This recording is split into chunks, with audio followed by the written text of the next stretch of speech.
तमिल में कंब रामायण, तो तेलुगु में रघुनाथ और रंगनाथ रामायण है। उड़िया में रुईपात कातेड़पदी रामायण है, तो कन्नड़ा में कुमुदेंदु रामायण है। आप कश्मीर जाएंगे तो आपको रामावतार चरित मिलेगा, मलयालम में रामचरितम मिलेगी, बांग्ला में कृतिवास रामायण है, तो गुरु गोविंद सिंह जी ने तो खुद गोविंद रामायण लिखी है। अलग अलग रामायणों में अलग अलग जगहों पर राम भिन्न भिन्न रूपों में मिलेंगे, लेकिन राम सब जगह हैं, राम सबके हैं। इसलिए राम भारत की अनेकता में एक तरह के सूत्र है। साथियों, दुनिया में कितने ही देश राम के नाम का वंदन करते हैं। वहां के नागरिक खुद को श्री राम से जुड़ा हुआ मानते हैं। विश्व की सर्वाधिक मुस्लिम जनसंख्या जिस देश में है वो है इंडोनेशिया। वहां हमारे देश की तरह काकाविन रामायण, स्वर्णदीप रामायण, योगेश्वर रामायण जैसी कई अनूठी रामायण है। राम आज भी वहां पूजनीय है।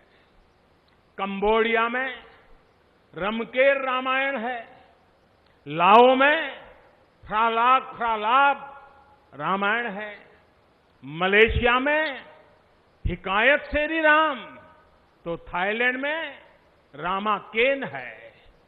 आपको ईरान और चीन में भी राम के प्रसंग तथा राम कथाओं का विवरण मिलेगा। श्रीलंका में रामायण की कथा जानकी हरण के नाम सुनाई जाती है, और नेपाल का तो राम से आत्मीय संबंध माता जानकी से जुड़ा है। ऐसे ही दुनिया के और न जाने कितने देश हैं, कितने छोर हैं, जहां की आस्था में या अतीत में राम किसी न किसी रूप में रचे बसे हैं। आज भी भारत के बाहर दर्जनों ऐसे देश हैं जहां वहां की भाषा में राम कथा आज भी प्रचलित है। मुझे विश्वास है कि आज इन देशों में भी करोड़ों लोगों को राम मंदिर के निर्माण का काम शुरू होने से बहुत सुखद अनुभूति हो रही होगी। आखिरकार राम सबके हैं, राम सब में है।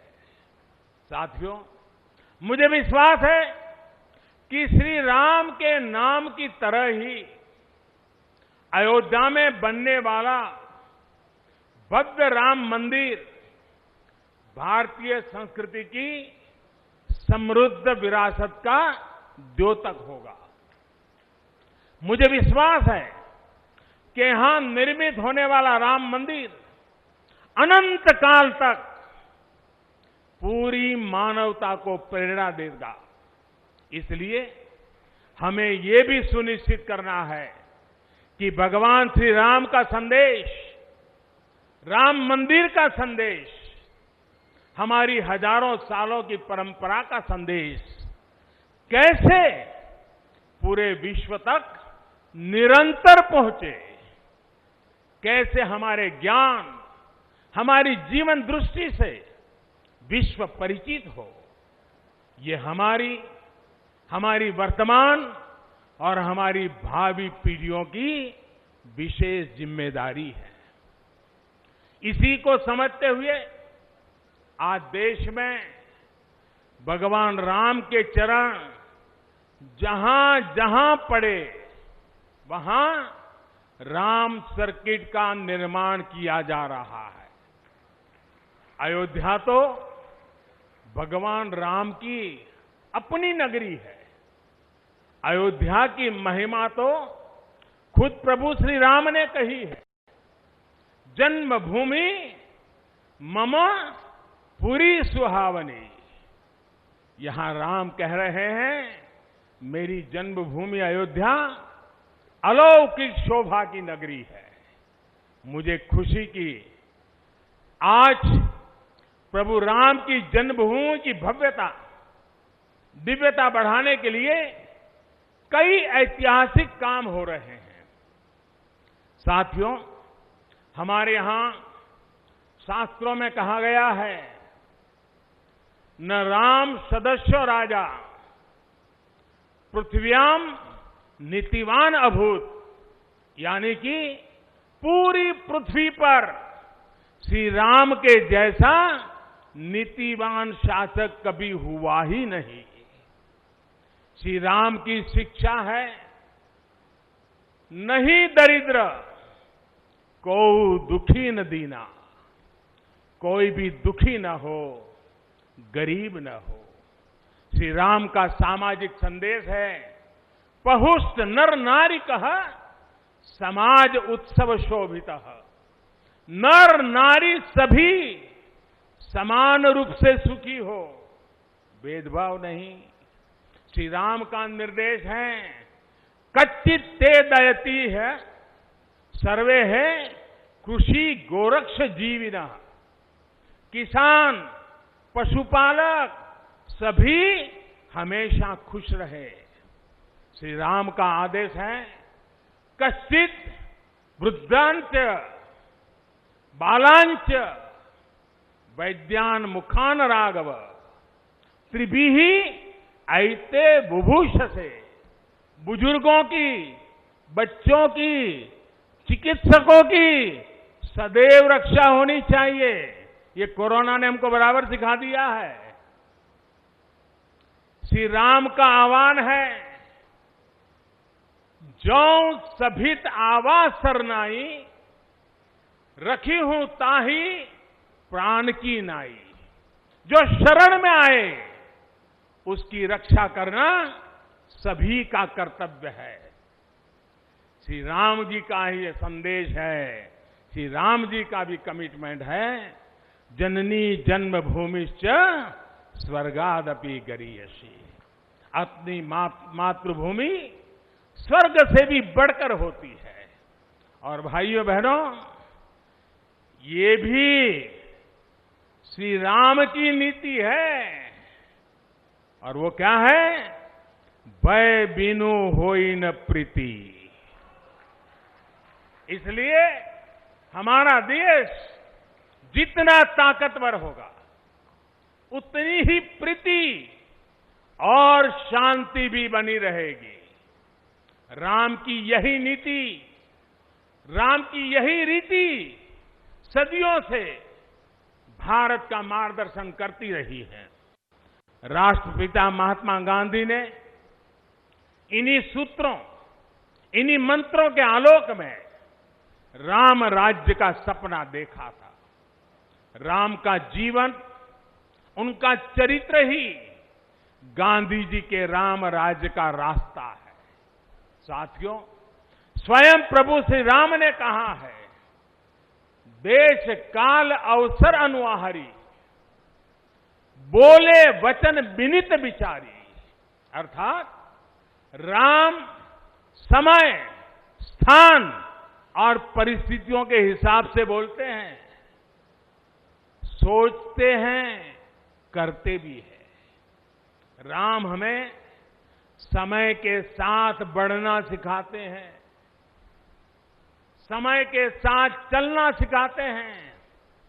राम परिवर्तन के पक्षगर है, राम आधुनिकता के पक्षगर है। उनकी इन्हीं प्रेरणाओं के साथ, श्री राम के आदर्शों के साथ भारत आज आगे बढ़ रहा है। साथियों, प्रभु श्री राम ने हमें कर्तव्य पालन की सीख दी है।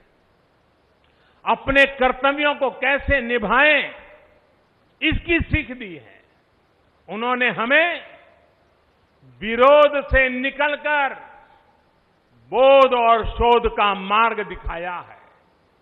हमें आपसी प्रेम और भाईचारे के जोड़ से राम मंदिर की इन शिलाओं को जोड़ना है।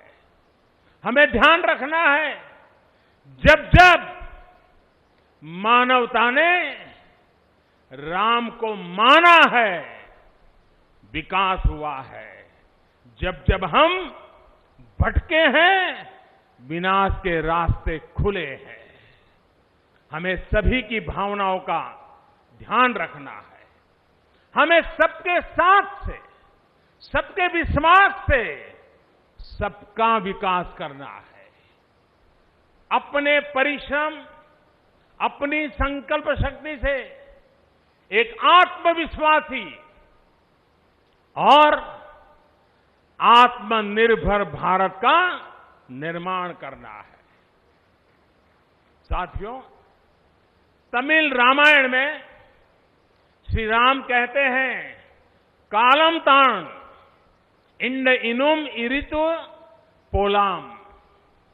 भाव ये कि अब देरी नहीं करनी है, अब हमें आगे बढ़ना है। आज भारत के लिए भी, हम सबके लिए भी भगवान राम का यही संदेश है। मुझे विश्वास है, हम सब आगे बढ़ेंगे, देश आगे बढ़ेगा। भगवान राम का ये मंदिर युगों युगों तक मानवता को प्रेरणा देता रहेगा, मार्गदर्शन करता रहेगा। वैसे कोरोना की वजह से जिस तरह के हालात हैं, प्रभु राम का मर्यादा का मार्ग आज और अधिक आवश्यक है। वर्तमान की मर्यादा है 2 गज की दूरी, मास्क है जरूरी। मर्यादाओं का पालन करते हुए सभी देशवासियों को प्रभु राम, माता जानकी स्वस्थ रखें, सुखी रखें, यही प्रार्थना है। सभी देशवासियों पर माता सीता और श्री राम का आशीर्वाद बना रहे। इन्हीं शुभकामनाओं के साथ सभी देशवासियों को एक बार फिर कोटि कोटि बधाइयां। मेरे साथ पूरे भक्ति भाव से बोलिए, सियापति रामचंद्र की, सियापति रामचंद्र की, सियापति रामचंद्र की। बहुत बहुत धन्यवाद।